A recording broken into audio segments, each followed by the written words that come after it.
लोकसभा चुनाव में एक तरफ जहां विपक्षी पार्टियां एकजुट होकर मोदी सरकार को घेरने के लिए साथ साथ चुनौती देने का काम कर रही हैं, वहीं इस पर भी रणनीति बनाई जा रही है कि मोदी के खिलाफ वाराणसी सीट के यहां से किसको मैदान में उतारा जाए। क्या प्रियंका गांधी को मैदान में उतारा जाएगा या फिर अरविंद केजरीवाल मैदान में फिर से होंगे। इसके बीच एक और नाम सामने आ रहा है और वो है बीजेपी सांसद शत्रुघ्न सिन्हा का। जी हां, जिस तरीके से शत्रुघ्न सिन्हा कभी एसपी के कार्यक्रम में पहुंच रहे हैं, कभी विपक्षी एकता के बीच में सवाल खड़ा हो रहा है कि क्या बीजेपी की शॉटगन बीजेपी के खिलाफ ही इस्तेमाल होगी। देखिए खास रिपोर्ट।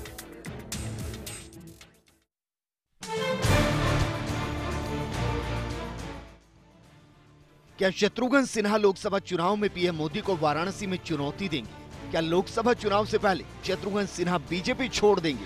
क्या लोकसभा चुनाव से पहले शत्रुघ्न सिन्हा कांग्रेस में शामिल हो जाएंगे? ये सवाल इसलिए महत्वपूर्ण है क्योंकि कुछ समय पहले शत्रुघ्न सिन्हा सपा द्वारा आयोजित जयप्रकाश नारायण जयंती कार्यक्रम में शामिल होने लखनऊ पहुंचे थे और इस दौरान भी उन्होंने केंद्र की मोदी सरकार पर जमकर निशाना साधा था।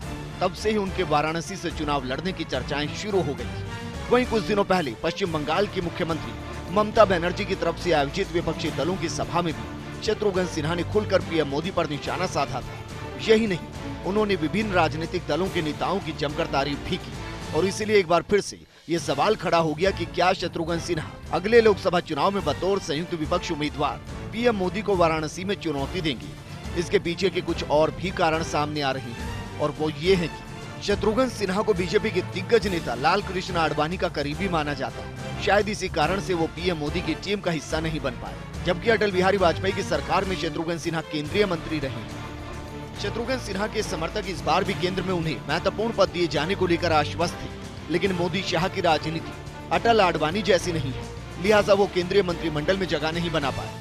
वहीं विपक्ष भी वाराणसी में मोदी के खिलाफ एक ऐसी रणनीति बना रहा है जिसके दम पर मोदी को वाराणसी में टक्कर दी जा सके। सारा विपक्ष ऐसे चेहरों की तलाश में है जो पीएम मोदी की जीत पर प्रश्न चिन्ह लगा दे। पिछले लोकसभा चुनाव में दिल्ली के सीएम अरविंद केजरीवाल ने मोदी को चुनौती दी थी, लेकिन कामयाबी नहीं मिली। अब कोई भी बड़ा राजनेता इसके लिए तैयार नहीं है, न ही विपक्षी दलों की ऐसी किसी नेता पर सहमति बन सकती है। शायद इसीलिए अरविंद केजरीवाल इस बार पीछे हट गए।